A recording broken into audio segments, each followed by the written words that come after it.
एक बात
में जाए चीजें, आप नहीं 10 साल नहीं 20 साल नहीं 25 साल नहीं 50 साल नहीं 100 साल नहीं, कभी न कभी मेरी तरह जैसे मैं भटक रहा था, तो मुझे अगर रास्ता मिला, सही सही दिशा प्रकृति की मिली, प्रकृति को समझने की, वैसे ही जो भटकेगा उसको इस वीडियो के जरिए सही रास्ता जरूर मिलेगा। मैं वही कह रहा था अभी आपसे, क्योंकि ये वीडियो बनेगा, ये लोगों तक पहुंचेगा, तो मैं नहीं चाहता हूं कि मेरी वीडियो की वजह से, मेरी बातों की वजह से ऑलरेडी लोग बहुत कंफ्यूज्ड हैं, उनका जो कंफ्यूजन है वो बढ़ जाए, उनकी परेशानी और बढ़ जाए, ये मैं नहीं चाहता।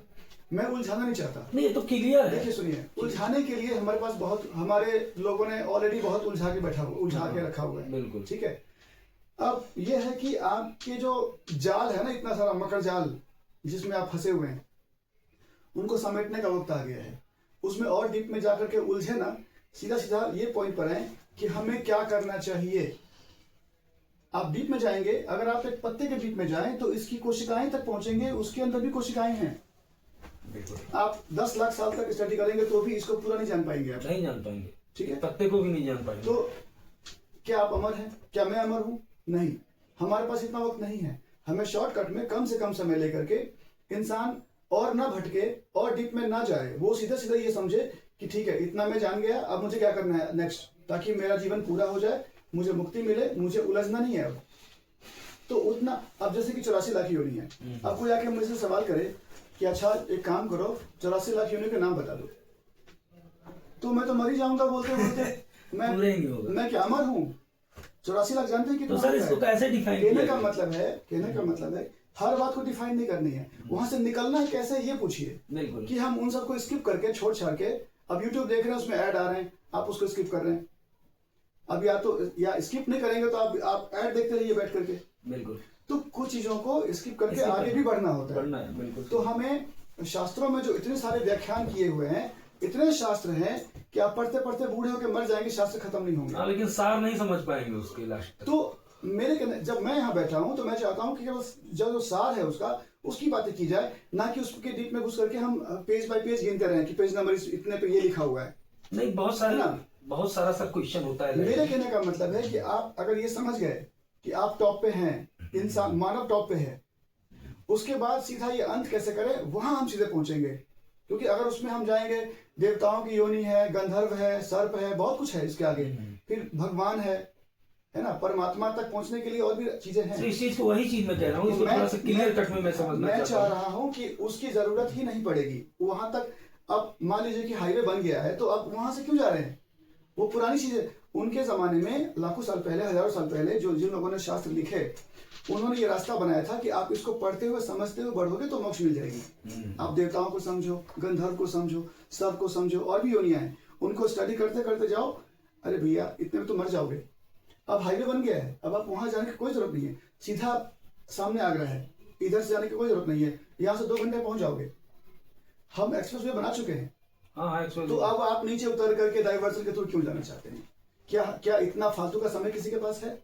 हमारे पास जब एक सीधा रास्ता मिल गया है तो हम जल्दी वहां पहुंचेंगे, क्योंकि ऐसा वीडियो यूट्यूब पर किसी ने नहीं बनाया आज तक जो सीधा रास्ता बताए। वो घुमा घुमा करके आपको और उलझाएंगे और पैसे भी चार्ज करेंगे, उसमें और उलझा देंगे, बोलेंगे अब तुम ये व्रत करो, ये ऐसे ध्यान करो, ये सब दान पुण्य करो, और आप और उलझ जाएंगे। इतने में तो आप मर ही जाएंगे। अरे किसको पता है कल सुबह आप हैं कि नहीं है, कौन जानता है। तो हमें समय बचाने के लिए अगर मैंने कोई ऐसा रास्ता ढूंढा है जो सीधा कनेक्ट करता है, तो आप देवताओं को छोड़ दीजिए, गंधर्व को छोड़ दीजिए, सब को छोड़ दीजिए, आप मानव से सीधा मुक्ति की बात करिए।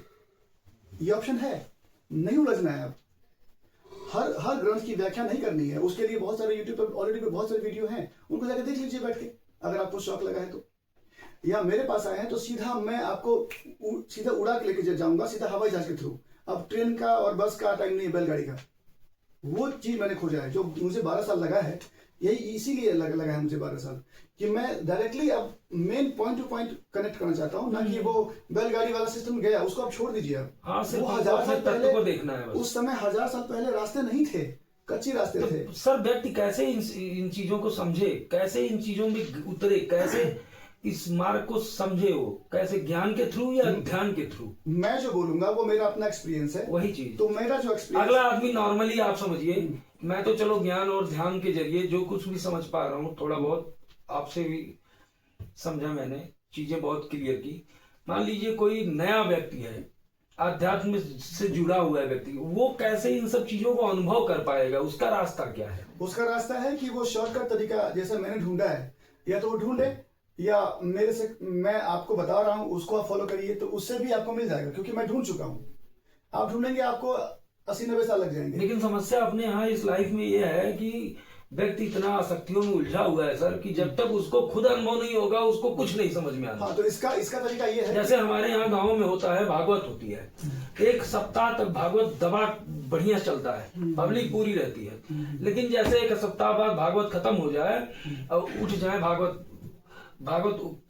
के पंडित जो महात्मा हैं, जो भागवत जिनको मेन सुना रहे, तो बाकी छोड़ दीजिए, उनको उठा खड़ा करके पूछ लें कि बताइए राधा जी के पति का क्या नाम था, पता ही नहीं है। 1 हफ्ते भागवत सुनी उन्होंने, भागवत के ही 10 क्वेश्चन उनसे पूछ लिए जाए तो उनको पता ही नहीं है।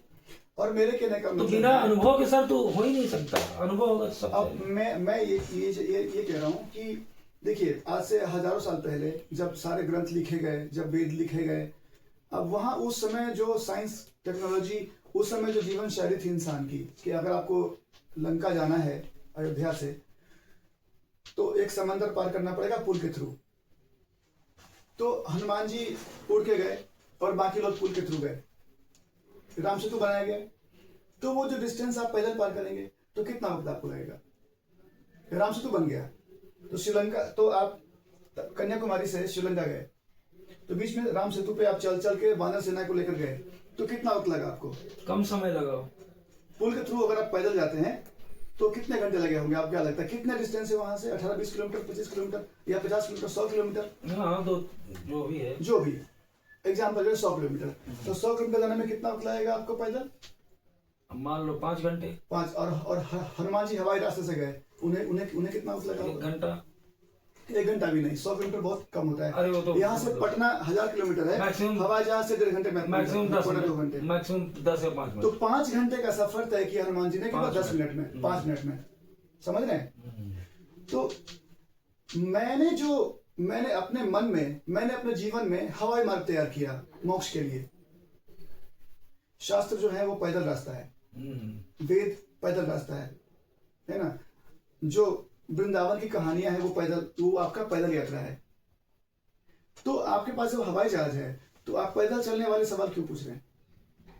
जो हमारी राधा रानी है, उनके हस्बैंड का नाम जान करके आपको मुक्ति मिल जाएगी? नहीं। तो क्यों पूछ रहे हैं? वो पैदल रास्ता है, बहुत टाइम लगेगा, 84 वर्ष लग जाएंगे आपको। बिल्कुल। मैं आपको आधे घंटे में करा सकता हूँ, मेरे पास हवाई जहाज है। उनको साइड कर दीजिए, सीधा पॉइंट टू पॉइंट वही सवाल करिए जो जरूरी है। उसके जरूरी है, अगर मेरे थ्रू आप जाते हैं तो मेरे पास एक सिलेबस है, आप स्टेप बाय स्टेप करिए। मैं कोई पैसा वैसे तो चार्ज करता नहीं हूँ, है ना? सीखने का अगर मन है, अगर आपको जानना है कि आप कौन हैं, कैसे मुक्ति मिलेगी, जीवन क्या है, कैसे जीना चाहिए, क्या उद्देश्य है, हजारों सवाल है, तो पुराने सवाल को आप छोड़ के आइए। मैं आपको नया रास्ता बता रहा हूं। सवाल भी नहीं पूछना पड़ेगा। ऐसा भी हो सकता है कि मेरी सारी बात सुनकर के आपके जो मन में सवाल आप पूछने वाले थे उनका पहले आंसर मिल जाए, आप सवाल पूछे ही ना। ऐसा भी हो सकता है।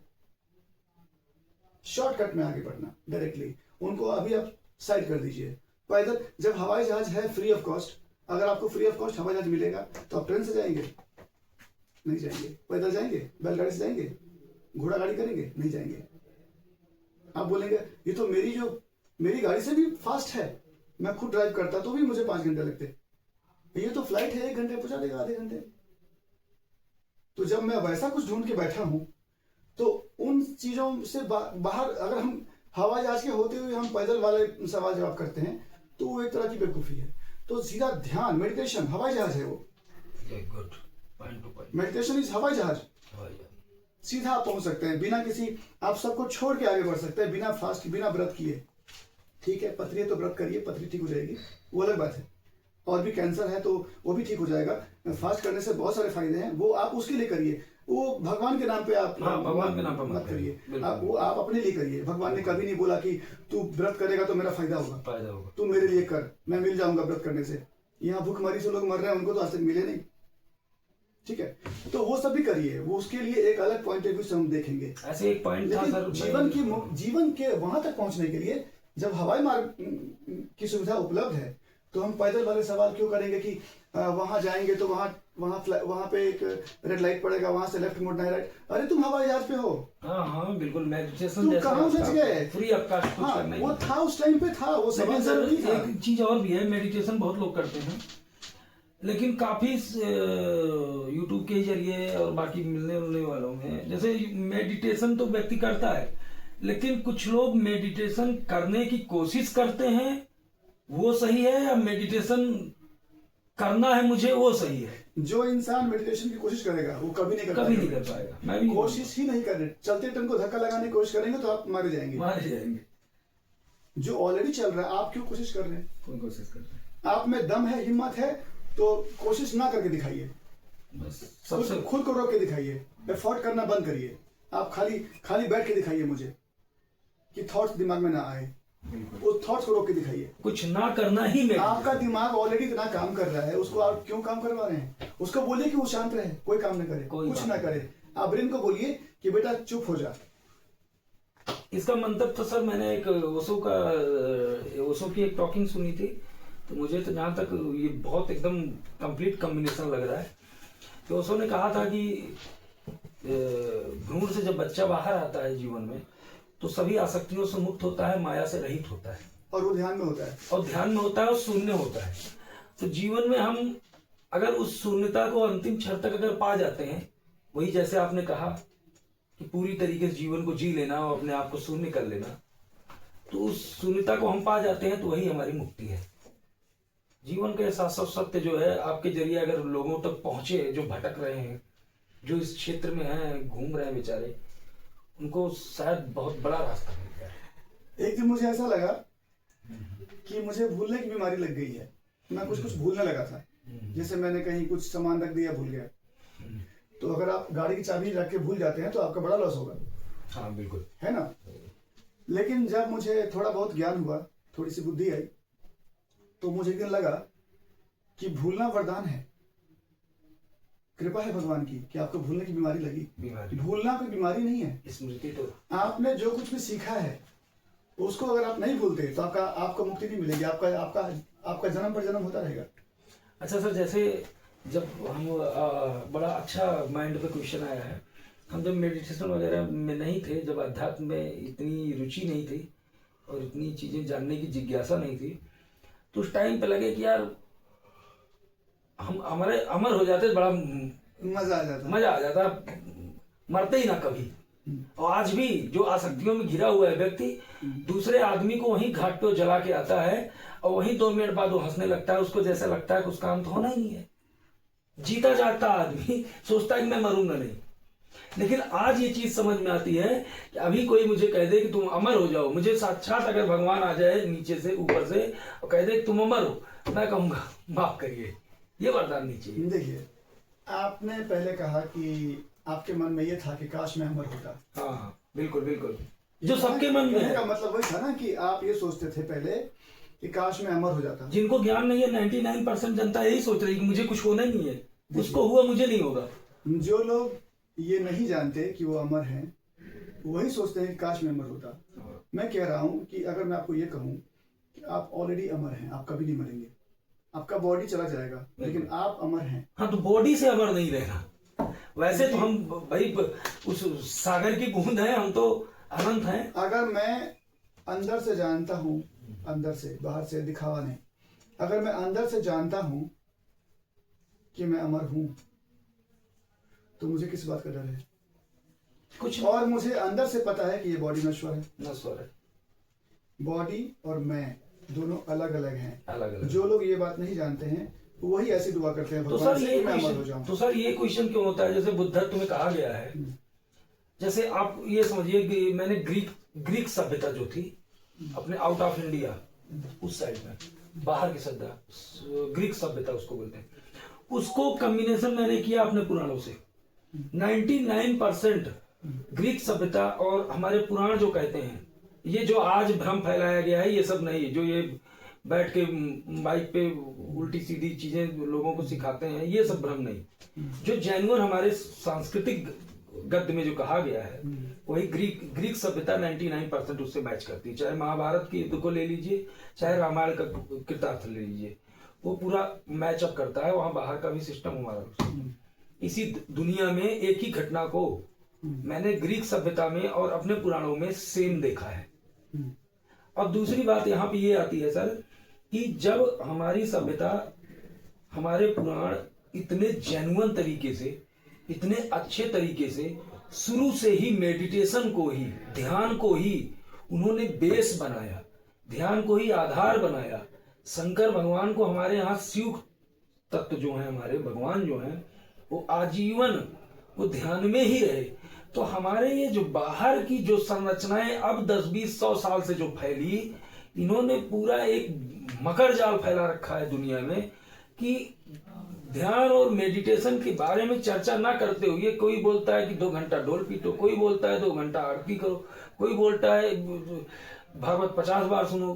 तो इन सब चीजों से सर मिलना है चीज जो है, इस भ्रम को सर इस दुनिया से कैसे गायब किया जाए, ये बड़ा टफ क्वेश्चन है। बहुत भ्रमित है लोग। समस्या ये है कि आपने खाली ग्रीक को पढ़ा है, आपने माया को नहीं पढ़ा, आपने यूनान की सभ्यताओं को नहीं पढ़ा, मिस्र की सभ्यता को नहीं पढ़ा, आपने सिंधु घाटी नहीं पढ़ा। हाँ, सब मैच है ना? बिल्कुल। आप जितनी सभ्यताएं हैं पूरे धरती पर जो हुई हैं, आप उन सबको स्टडी करिए एक बार, खाली ग्रीक को नहीं। यूनान है, माया है, सिंधु घाटी है, मिस्र है, और पता नहीं कितने सारे हैं। बिल्कुल। आप सबको, आप जब टॉप लेवल पे जाएंगे सबको पढ़ के, थोड़ा बहुत सार लिया है सब, तो मालूम पड़ेगा कि सारे एक ही जैसे ही हैं। एक ही जैसे हैं। तो जब सारी चीजें एक जैसी हैं सर, यही मेरा क्वेश्चन है। अगर यहाँ 50 ब्लाइंड लोग हैं जो पैदाइशी ब्लाइंड हैं, 50, और 50 अलग अलग कंट्री में पैदा हो जाते हैं सर, यही इंटरप्ट करना चाहूंगा मैं, कि जब सारी चीजें मैंने ग्राउंड पे आउट ऑफ इंडिया भी देखी, सारे शास्त्र जो थे, सारा सिस्टम, ग्रीक सभ्यता, सिंधु सभ्यता, सारी चीजें, तो ओवरऑल सारी चीजें हमको वही बताती हैं जो हमारा पुराण बताता है, हमारे वेद बताते हैं, जो रास्ता उसने बताया, सब वही है। लेकिन ये भ्रम 100, 200, 300, 500 सालों से, 1000 सालों से, ये भ्रम सब कहाँ से पनपा इस समाज में, जो अब का भ्रम है कि हमको 24 घंटा पूजा करनी है, या हमको 24 घंटा ये करना है, वो करना है, इससे ब्रह्म की प्राप्ति होगी। ये भ्रम कहाँ से फैला? जो मेन हमारा धर्म कहता है, उन चीजों को पब्लिक डोमेन में क्यों नहीं आती चीजें, कि मेडिटेशन करो, ध्यान करो, अपने आप को खाली रखो, अपने माइंड को फ्री रखो, खुश रहना सीखो, प्रकृति से जुड़िए। ये सब चीजें क्यों मार्केट में नहीं है? ये क्यों फैलाया गया कि जो है कि सही ज्ञान हमारे सामने रखा ही नहीं गया? वासनाओं की वजह से। हाँ, लालच, इच्छा, पैसा, रीति रिवाज में पैसे लगते हैं। बच्चे का मुंडन है, दान पुण्य करना पड़ेगा आपको, नाई को देना पड़ेगा, पंडित जी को देना पड़ेगा, पुरोहित होंगे उनको देना पड़ेगा। बहुत भारी संख्या में फॉलोअर भी हैं, अगर उपनयन है, जनेऊ है, शादी है, श्राद्ध है, कुछ भी है, तो उसमें आप पूजा भी करवाएंगे, दक्षिणा तो देंगे, तो पैसे का लेन देन हो रहा है, ठीक है। तो इन सब को ये जो जहाँ पैसा इन्वॉल्व होता है, जहाँ धन संपत्ति इन्वॉल्व होता है, वहाँ लालच वासना सब आती है, सब आती है। ठीक है। तो आप जैसे ही, तो आपने ये सवाल किया अभी, ये सवाल आज का सवाल नहीं है, हजारों साल से ये सवाल गूंज रहा है, और बड़े बड़े लोगों ने, यहाँ तक कि महावीर और बुद्ध ने भी इस समस्या को समाधान करने के लिए बहुत सारे उपाय किए, लेकिन वो उपाय कुछ साल तक चलता है। जैसे कि बुद्ध ने क्या किया, सभी रिवाजों को छोड़ दिया, जितने रीति रिवाज बनाए गए थे, सभी संस्कार जहाँ पर धांधली होने का डर है, जैसे कि कोई फ्रॉड गुरु आकर के बोलेगा कि मैं तुमको तंत्र मंत्र सिखा दूंगा, तो मुझे ये मेरा चार्जेस है, ये तुम पे करो, मैं तुमको मुक्ति मोक्ष सब दिलवा दूंगा। तो इन सब चीजों में तो ठीक है, कुछ तांत्रिक प्रक्रिया है, कुछ एक्टिविटीज हैं, उसमें आप खर्चा पानी के नाम पे कुछ पैसे लेंगे, उसमें से अपना मार्जिन बचा लेंगे, ठीक है। लेकिन अगर मैं कहूँ कुछ नहीं करना है, खाली ध्यान करो, तो किस बात के पैसे?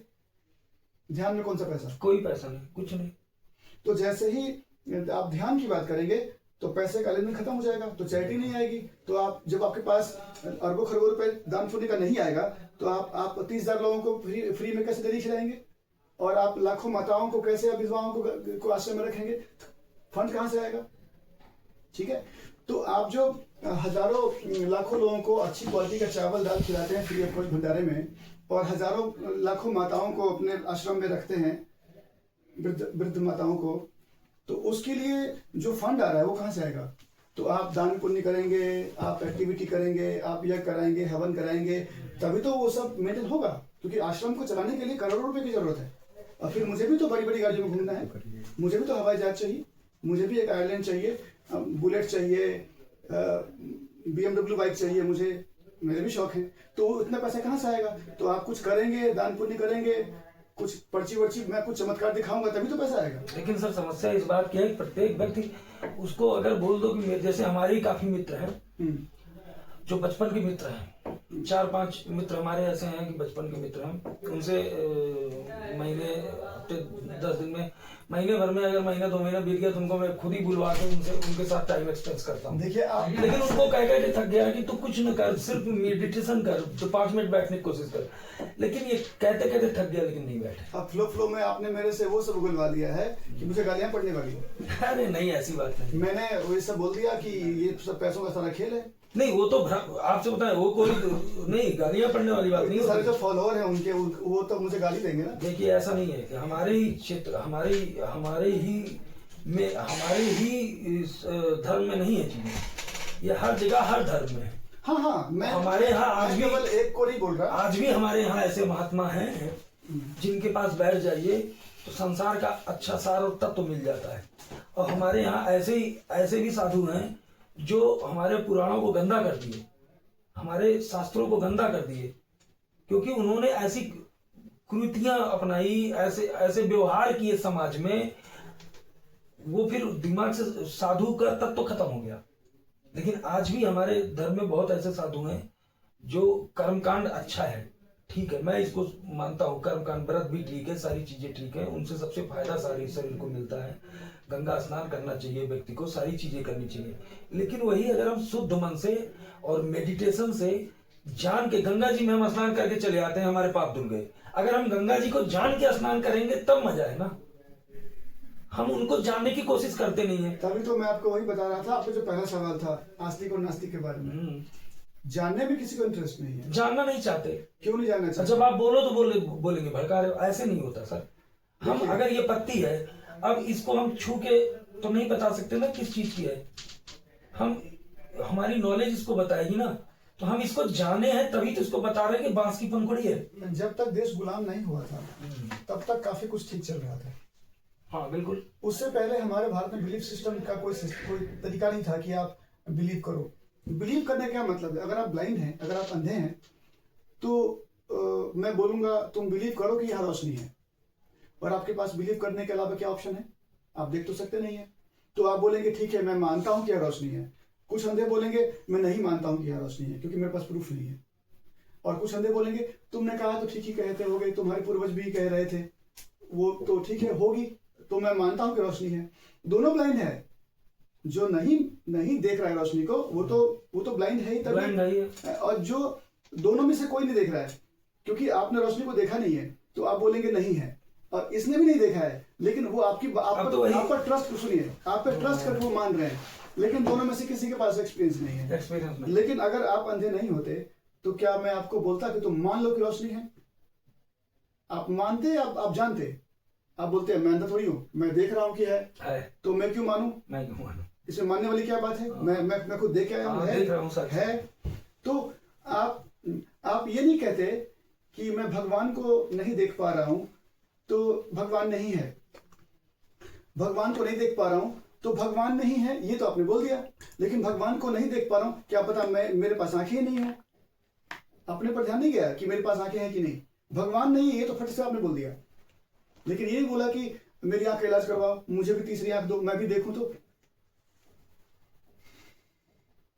मेरा ब्लाइंडनेस ठीक कर दो, ये नहीं आप बोल रहे हैं कि मेरी आंखें ठीक कर दो, मुझे भी भगवान को देखना है। आप ये बोल रहे हो आंख ठीक मत करो, भगवान है ही नहीं। भगवान ही नहीं है तो मुझे दिखाओ। हाँ। आंख तुम्हारी ठीक नहीं है, कैसे दिखा देंगे? अंधा बोल रहा है मेरे को दिखाओ, दिखाओ, कैसे दिखा देंगे? तो तुम ये नहीं बोल रहे हो कि तुम आंख दो, मैं खुद देख लूंगा। आंख का मतलब नॉलेज। मैं इस आंख की बात कर रहा हूँ, ज्ञान का नेत्र बोलते हैं उसको, तीसरी आंख जो नॉलेज से होगा। वही है कि जैसे एक हमारे यहाँ आंख का इलाज कराएंगे नहीं और मान लेंगे भगवान नहीं है। जैसे अपने यहाँ एक सीरियल में अब रामायण ग्रंथ में क्या नाम है, युद्ध के समय पे कुंभकर्ण रावण से कहता है कि आपको समझा के हम थक गए, आप समझिए वो श्री हरि हैं, आप साक्षात जगदम्बा को लेकर आए हैं, ये आप अपनी गलती को मान लीजिए। उन्होंने तो रावण ने बोला कि है तो क्या हुआ, अब तो लड़ना ही है। उसने बोला कि कुंभकर्ण ने रावण से कहा कि सुनिए, आंख बंद कर लेने से सूर्य का जो है प्रकाश लोप नहीं हो जाता है। वही बात है। हाँ। जो पैदाइशी ब्लाइंड है, हाँ। उनकी तो आंख पहले से ही बंद है। आप अपना आंख बंद करके बैठे हो, सोच रहे हो सूर्य रोशनी नहीं दे रहा, तो आंख का इलाज नहीं कराएगा, वो सबूत बोलता है कि सबूत लाके दो मेरे को, रोशनी है कि नहीं। रोशनी है कि नहीं, ये नहीं बोल रहा है कि आंख ठीक कर दो, मैं तो सबूत की जरूरत नहीं पड़ेगी, फिर अपने आप दिख जाएगा। मैं इसी सर थोड़ा सा रोकूंगा आपको जी, थोड़ा सा चाय पीजिए।